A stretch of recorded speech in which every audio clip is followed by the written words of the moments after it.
Here is a body rocket dashboard.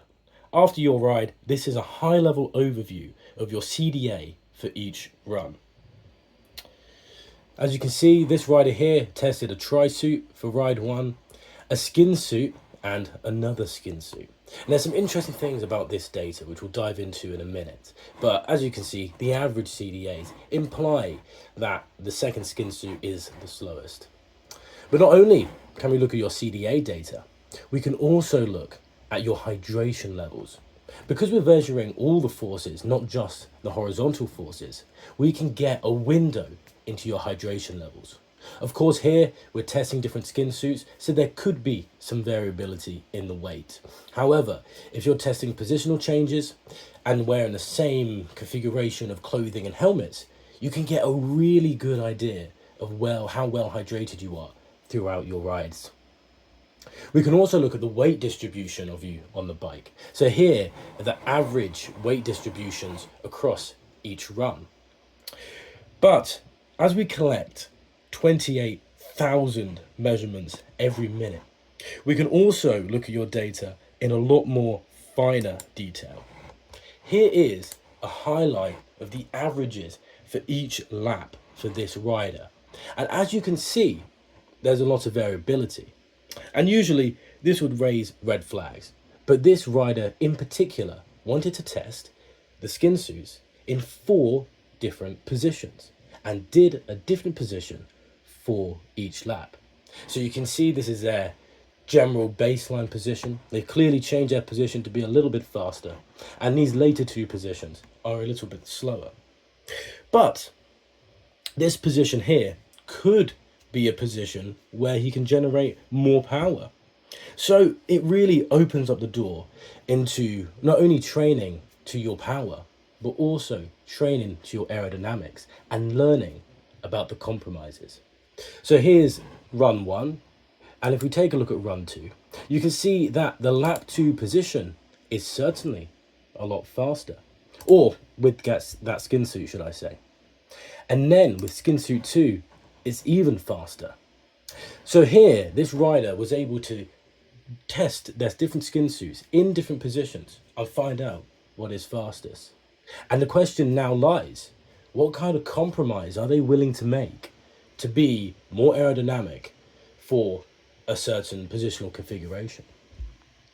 We can also look at your power and speed in extremely fine detail and look at your drag components, the drag on the handlebar, the drag on the saddle, and the drag on the left and right pedals.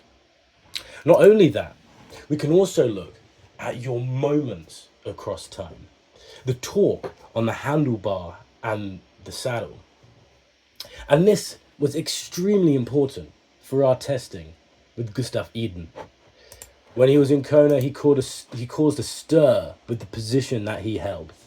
And it was with our help that we could ensure that he wasn't over-exerting himself.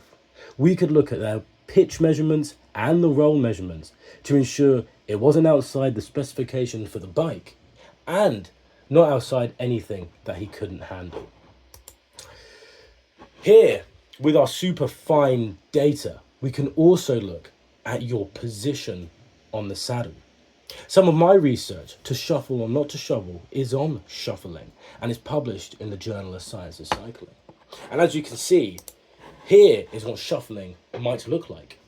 A rider creeps up and forward onto the saddle and pushes back, creeps up forward onto the saddle and pushes back. And in my research, briefly, this had mixed effects. And it's an interesting thing to look at and data that cannot be seen with any other system. But here we can look at the position of the saddle with respect to what position the rider was in.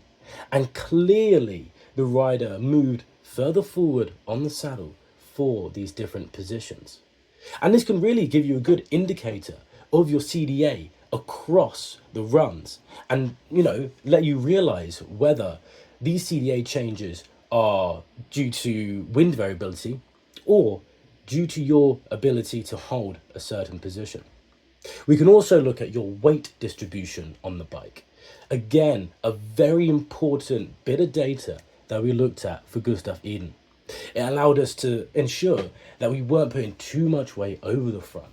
And this is important information for when you're trying to get a position that someone could ride for over 180 kilometers. Here we can also look at the wind speed and air speed, and of course the ground speed. And this allows us to see what the conditions were like during the testing session. Now here is a very controlled example. This is Catesby Tunnel. It's an old railway tunnel which has been converted into an aero testing facility. And the only reason we were at this tunnel was because of the lovely British weather, or should I say the wet British weather. But of course you can use the system outside and collect data wherever you are. And last but by no means least are our power meter pedals. These are in fact the world's most accurate power meter pedals.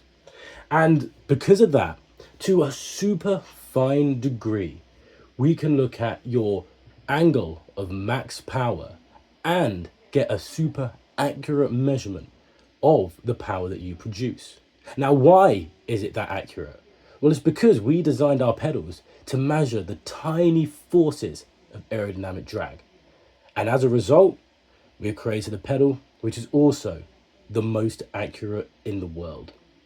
And the power of this is it allows you to see whether when you've been changing your position, you're changing the muscle groups that are being activated. That angle can shift. If you move too far forward, you're then activating different muscles, and it can give you an idea of whether that position is actually more sustainable over a longer period of time, or could be used in training.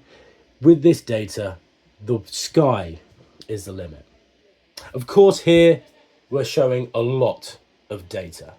And we mustn't forget, you don't need to be an expert in this data at all.